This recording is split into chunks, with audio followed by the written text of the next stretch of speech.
ഇന്നത്തെ video പലസ്തീനിലെ Silvan പട്ടണത്തിലെ ഹെസേക്കിയാസിൻ്റെ tunnel അല്ലെങ്കിൽ ഷിലോം ടണലിലേക്കാണ് വീഡിയോ പോകുന്നത്.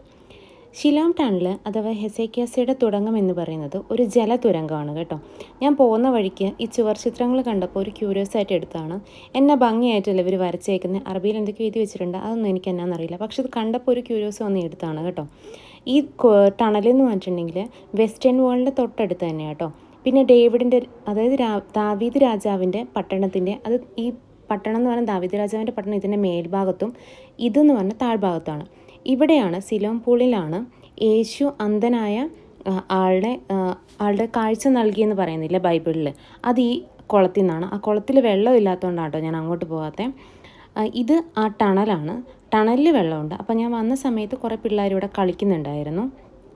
ഈ ടണലിനെ കുറിച്ച് പറയുകയാണെങ്കിൽ 7-ാം നൂറ്റാണ്ടിൻ്റെ തുടക്കത്തിലായിരുന്നു ഹെസേക്കിയയുടെ ഭരണകാലം ആരംഭിച്ചത്. അതായത് ഹെസേക്കിയ രാജാവാണ് ഈ ടണൽ നിർമ്മിച്ചത്.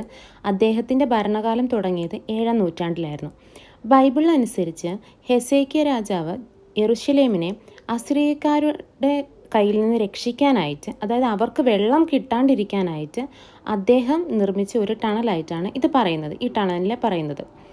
പിന്നെ ഹെസേക്കിയ ടണൽ ഈ ടണൽ നിർമ്മിച്ച സമയം എന്ന് പറയുന്നത്, അതായത് ഈ ജലസംവിധാനം നിർമ്മിച്ച സമയം എന്ന് പറയുന്നത് വെങ്കല യുഗത്തിലുള്ളതായിരിക്കാം എന്നും പറയപ്പെടുന്നുണ്ട്. 8-9 നൂറ്റാണ്ടുകളിലായിരിക്കാം ഈ ടണൽ, അതായത് സിലോം ടണൽ നിർമ്മിച്ചത് എന്ന് പറയുന്നു. സിലോം ടണൽ പോകുന്നത് സിലോഹ കുളത്തിലേക്കാണ് കേട്ടോ. അപ്പം ഇതിൻ്റെ ഉള്ളിൽ ഇറങ്ങണമെങ്കിൽ അത്യാവശ്യം നല്ല വെള്ളമുണ്ട്. അപ്പം ഞാൻ ഷൂസൊക്കെ ഊരി വെച്ചിട്ട് ഇറങ്ങാമെന്ന് വിചാരിച്ചു. കൂടെ ആരുമില്ല. അപ്പം ഞാൻ ഷൂസ് ഊരി വെച്ച് പാൻറ്റൊക്കെ കയറ്റി വെച്ച് പോകാമെന്ന് വിചാരിച്ചപ്പം നോക്കുമ്പോൾ ചിലപ്പോൾ ഞാൻ തിരിച്ചു വരുമ്പോൾ ഷൂസ് ഇല്ലെങ്കിലോ പണി പാളുമല്ലേ. അപ്പം ഞാൻ വിചാരിച്ചു ഷൂസ് എടുത്ത് കൈ പിടിക്കാമെന്ന് വിചാരിച്ചു. അങ്ങനെ ഒരു കയ്യിൽ ഫോണ്, ഒരു കയ്യിൽ ഷൂസ്. പക്ഷേ വേറൊരു പ്രശ്നം പറ്റിയെന്ന് വെച്ചിട്ടുണ്ടെങ്കിൽ എൻ്റെ ബാഗിൻ്റെ ഒരു സൈഡിൽ കുടയുണ്ടായിരുന്നു. അപ്പോൾ കുടയും ഇപ്പുറ സൈഡിൽ വെള്ളത്തിൻ്റെ ഒരു കുപ്പി ഉണ്ടായിരുന്നു. ഈ 2 സാധനവും ഞാൻ പോകുന്ന ഫുൾ ടൈമിൽ ഇതിൻ്റെ സൈഡിൽ കൂടി ഇങ്ങനെ ഒരയുമായിരുന്നു. കാരണം വെച്ചിട്ടുണ്ടെങ്കിൽ അത്രയും ഒരു ഗ്യാപ്പ്, ഇങ്ങനെ ചെരിഞ്ഞ് പോകേണ്ട ഒരു സ്ഥലമാണ്. അപ്പം ഞാനിങ്ങനെ ചെരിഞ്ഞ് പോയാൽ വീഡിയോ ചെരിഞ്ഞിരിക്കും. അതുകൊണ്ടാണ് ഞാൻ ചെരിഞ്ഞ് പോകാത്തത്. ഫുള്ള് നനഞ്ഞായിരുന്നു കേട്ടോ തിരിച്ച് വരുമ്പോഴത്തേക്കും.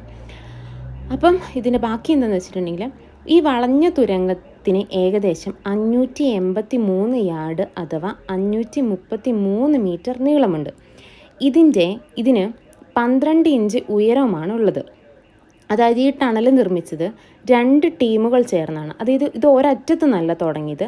അതായത് ഇതിൻ്റെ ഒരു ടീം സിലോഹ ടണലിൻ്റെ ഇപ്പം നമ്മൾ കണ്ട സ്റ്റാർട്ടിങ്ങിൻ്റെ അവിടെ നിന്നും, മറ്റേ ടീം സിലോഹ കുളത്തിൻ്റെ അവിടെ നിന്നുമാണ് ഇത് പണിയാൻ തുടങ്ങിയത്. അപ്പം ഇതെങ്ങനെ തമ്മിൽ കൂട്ടിമുട്ടി എന്നറിയത്തില്ല. 533 മീറ്റർ ഉണ്ട് ഈ ടണലിന് നീളം. അപ്പോൾ ഇവർ കൂട്ടിമുട്ടാൻ വേണ്ടിയിട്ട് പറയുന്നത് എന്താണെന്ന് വെച്ചിട്ടുണ്ടെങ്കിൽ ചിലപ്പോൾ ആയുധങ്ങളുടെ ശബ്ദം വെച്ചിട്ടായിരിക്കാം അവർ തമ്മിൽ കൂട്ടിമുട്ടി. നടുഭാഗത്തെത്തിയപ്പോൾ അവർ കൂട്ടിമുട്ടിയെന്ന് പറയുന്നത്. ഇതിങ്ങനെ വളഞ്ഞ് നമ്മൾ ചുരം കയറുന്ന ഒരു രൂപത്തിലാണ് കേട്ടോ ഈ ടണലുള്ളത്.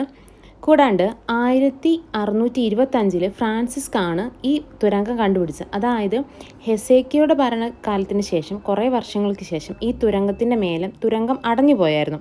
അതായത് എന്താ പറയണ്ടേ, ചപ്പും ചവറൊക്കെ ഇത് യൂസ് ചെയ്യാത്ത രീതിയിൽ അടഞ്ഞു പോയായിരുന്നു. അതിനുശേഷം 1625 ഫ്രാൻസിസ്കസ് ആണ് ഈ തുരങ്കം വീണ്ടും കണ്ടെത്തിയത്.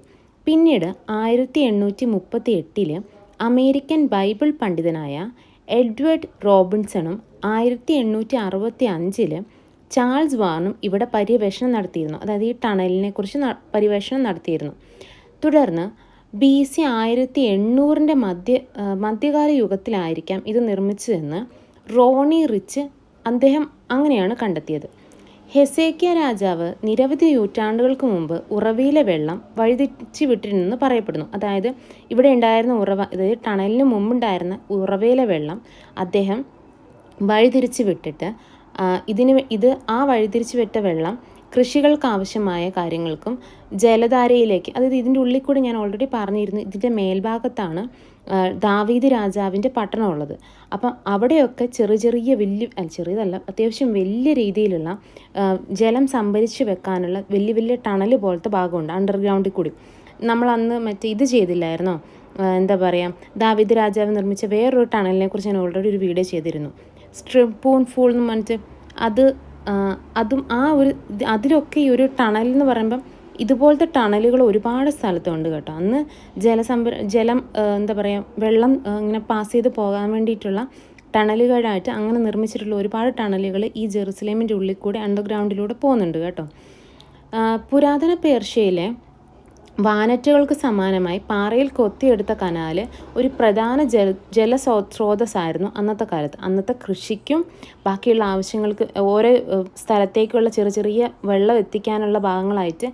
ഇവിടെ ഞാൻ പറഞ്ഞിരുന്നു അധികം മഴയില്ലാത്ത സ്ഥലം കൂടിയാണല്ലോ, അപ്പോൾ അന്നത്തെ കാലത്ത് വലിയ മഴ ഉണ്ടായിരുന്നോ എന്ന് എനിക്കറിയത്തില്ല. എന്തായാലും ഈ ചെറിയ ടണലുകൾ നിർമ്മിച്ചിട്ടായിരുന്നു അവർ വെള്ളം ഉള്ളിലോട്ട് കൊണ്ട്. ഞാൻ പറഞ്ഞില്ലായിരുന്നു മാമില സിമിട്രീനെ കുറിച്ച് ഞാൻ ചെയ്തിരുന്നു. അവിടെ ഒരു മാമില കുളമുണ്ട്, മാമില പൂൾ എന്ന് പറഞ്ഞിട്ട്. അതിൻ്റെ ഉള്ളിലേക്കും വെള്ളം എത്തിച്ചുകൊണ്ടിരുന്നത് ഇങ്ങനത്തെ ദാവീദിൻ്റെ ഹെറോദ രാജാവ് നിർമ്മിച്ച ഇങ്ങനത്തെ ചെറിയ ടണലിലൂടെ ആയിരുന്നു എന്നും അതിൻ്റെ ഉള്ളിൽ പറയുന്നുണ്ടായിരുന്നു. ഗൂഗിളിൽ സെർച്ച് ചെയ്തപ്പോൾ അങ്ങനെ കിട്ടിയായിരുന്നു കേട്ടോ. അപ്പം ഇതിൻ്റെ മേൽഭാഗത്തു നിന്ന് ഇത് ഏകദേശം എല്ലാം ഈ അണ്ടർഗ്രൗണ്ടിൽ കൂടി പോകുന്ന ഒരുപാട് സ്ഥലങ്ങൾ ഇതെല്ലാം, അതായത് ഞാൻ പറഞ്ഞിട്ടുണ്ടായിരുന്നു മാതാവിൻ്റെ ജനിച്ച സ്ഥലത്ത് ചെന്നപ്പോഴും ഇതെല്ലാം ഒരുവിധം എല്ലാ ഭാഗങ്ങളും അണ്ടർഗ്രൗണ്ടിലാണ്, അതായത് ഭൂമിക്കടിയിലാണ് ഞാൻ കണ്ട എല്ലാ സ്ഥലങ്ങളും. വിശേഷപ്പെട്ട സ്ഥലങ്ങളെല്ലാം ഭൂമിക്കടിയിലാണ് കേട്ടോ സ്ഥിതി ചെയ്യുന്നത്. അപ്പം എന്താ പറയുക വെച്ചിട്ടുണ്ടെങ്കിൽ ഇടയ്ക്കിടയ്ക്ക് ഞാൻ പുറകോട്ട് തിരിഞ്ഞ് നോക്കുന്നുണ്ട്. കാരണം വെച്ചിട്ടുണ്ടെങ്കിൽ പുറകിൽ നല്ല ഇരുട്ടാണ്. ഒന്നും പേടിക്കണ്ട. ഇതിങ്ങനെ വളഞ്ഞ് പോയി കഴിയുമ്പം നമുക്ക് തന്നെ ഉള്ളത് കൊണ്ടേ ഒരു നല്ല പേടിയും വരും. കാരണം ഞാൻ വീഡിയോ എടുക്കുന്ന ഈ ഒരു വെളിച്ചം മാത്രമേ ഉള്ളൂ, അല്ലാണ്ട് ഇതിനൊരു വെളിച്ചവും ഇല്ല. നല്ല ഇരുട്ടും. ഇതിനുള്ളിൽ എന്താ പറയുക വായു അത് ഓക്സിജൻ കിട്ടുന്നതിൻ്റെ വലിയ പ്രശ്നമില്ല. എനിക്ക് ബ്രീതിങ് പ്രോബ്ലംസ് ഇല്ലായിരുന്നു. പക്ഷേ ഇരുട്ട് നല്ല പേടിയുണ്ടായിരുന്നു. കാരണം അങ്ങോട്ട് പോകുന്തോറും ഉണ്ടല്ലോ, ഞാൻ 8 മിനിറ്റ് കറക്റ്റ് ഒരു 8-9 മിനിറ്റ് ഞാൻ ഇതിൻ്റെ ഉള്ളിൽ കൂടി നടന്നായിരുന്നു. മുട്ടിൻ്റെ അത്ര വെള്ളം ഉണ്ടായിരുന്നു. പാൻറ്റ് ഫുള്ള് ഏകദേശം നനഞ്ഞായിരുന്നു കേട്ടോ. മുട്ടിന് മേലെ കയറ്റി വെച്ചത്, പക്ഷേ പാൻറ്റ് ഫുള്ള് നനഞ്ഞായിരുന്നു. ഒന്നാമത് പുറത്ത് നല്ല തണുപ്പുമാണ്, അതിൻ്റെ കൂടെ പാൻറ്റും കൂടെ നനഞ്ഞിട്ട് ഞാൻ വീട്ടിലെങ്ങനെ എത്തിയെന്ന് എനിക്ക് വലിയ പിടിപാടില്ലായിരുന്നു. അത് വേറൊരു കാര്യം, അത് പോട്ടെ. പക്ഷേ ഈ ടണൽ നല്ലൊരു എക്സ്പീരിയൻസ് ആയിരുന്നു എനിക്ക് കേട്ടോ. നിങ്ങൾ വരുന്നുണ്ടെങ്കിൽ പതുക്കെ ബാക്കിലോട്ട് ഞാൻ തിരിഞ്ഞു വെക്കാം കേട്ടോ ഈ സമയത്ത്. കാരണം ആരുമില്ല, പേടിക്കണ്ട എന്നൊരു ചിന്ത എനിക്ക് തന്നെ വരാൻ വേണ്ടിയിട്ട്. കാരണം ബാക്കിൽ ഭയങ്കര ഇരുട്ടാടോ.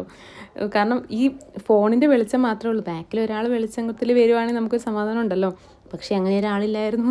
8 മിനിറ്റ് കഴിഞ്ഞ് ഏകദേശം 8-9 മിനിറ്റ് കഴിഞ്ഞപ്പോഴത്തേക്കും ഞാൻ വിചാരിച്ചു എന്നാൽ തിരിച്ചു പോകാം എന്നുള്ളൊരു ഇതായിരുന്നു.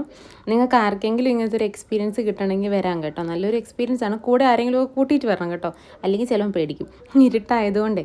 പക്ഷേ നല്ല രസമുണ്ടായിരുന്നു. വെള്ളം അടിയിലിങ്ങനെ വെള്ളത്തിൽ കൂടെ നടക്കാനൊരു നല്ല കുഴപ്പമില്ലായിരുന്നു. എനിക്കിഷ്ടപ്പെട്ടു. എന്തായാലും സംഭവം അടിപൊളിയായിരുന്നു. അപ്പം വരുന്നവർ സിൽവാൻ ഏരിയ കേട്ടോ. കാരണം എന്താ പറയുക, വെസ്റ്റേൺ വാളിൻ്റെ അവിടുന്ന് താഴേക്ക് ഇറങ്ങിയിട്ടുണ്ടെങ്കിൽ ഇതുണ്ട് കേട്ടോ. അതായത് സിലോഹോ കുളവും സിലോഹോ ടണലും അവിടെയാണ്. വെസ്റ്റേൺ വാളിൽ നിന്ന് താഴോട്ട് വരുന്ന ഭാഗത്താണ് കേട്ടോ. അപ്പോൾ ശരി, ബൈ.